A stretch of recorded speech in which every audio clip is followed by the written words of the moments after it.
తీసుకున్నా ఒక్కడే అది కాదు నేను ఎన్నో మోసాలు చేశాను రా. ఇలాంటి మోసం ఎప్పుడు చేయలేదండి. ఒకసారి వినండి. ఇదిగో ఆటో అబ్బి నువ్వు రా. అటు చంపైపోతున్నాడు రా.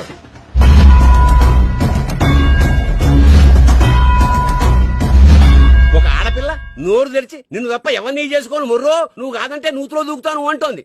చెప్పవే అమ్మా. చేసుకోరా పడుంటుంది. ఏమిటే పడుండేది, మనందరం కలిసి పడతాం. వీళ్ళిద్దరు మా ఊళ్ళో లేడీస్ కాదు తెలుసా, మా గురువు గారిని సాంతో నాకేశారు. ఇదిగో ఈ సూర్యకాంతం గారైతే మరీను పెద్ద ముదురు టెంకి.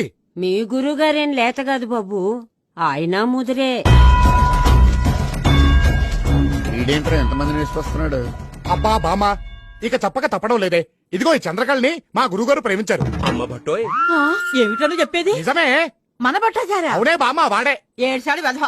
ఆ వెధవ పొట్టేసుకొని వాడి మొహానికి ప్రేమ ఒకటే తప్పాల మొహం వాడు. రారా బట్టురా, నీ గురించి మాట్లాడుకుంటున్నావు. విన్నా, అంతా విన్నా. నువ్వేమన్నావో నేను విన్నా, మన పెద్దలు విన్నారు. ఏం పట్టున్న వాళ్ళు ప్రేమించకూడదా? నా జాబేమిటి? పౌరోహిత్యం కూర్చొని చేసే పని. ఆ మాత్రం గుప్పెడు పొట్టుండదా? వీళ్ళందరికీ 6 ప్యాక్లు ఉన్నాయా? రేపు పొద్దున వీడి పొట్టరాదని నువ్వు గ్యారెంటీ ఇవ్వగలవా? ఇక్కడ డిస్కషన్ పొట్ట గురించి కాదు, పెళ్లి గురించి. నువ్వంత హార్ష్ గా మాట్లాడుతుంది నేను ఫీల్ అవుతాను. సిగ్గులేదేమిట్రా? నీకు ప్రేమ కావాల్సి వచ్చిందా? ప్రేమ ఏం తప్పేంటి? ఆ కుటుంబాన్ని ఇంతకాలం ఆదుకున్నాడు, వాళ్ళ కష్టసుఖాల్ని పంచుకున్నాడు. పెద్ద మనసుతో భర్త లేని ఆ పెద్దావిడ్ని కట్టుకుని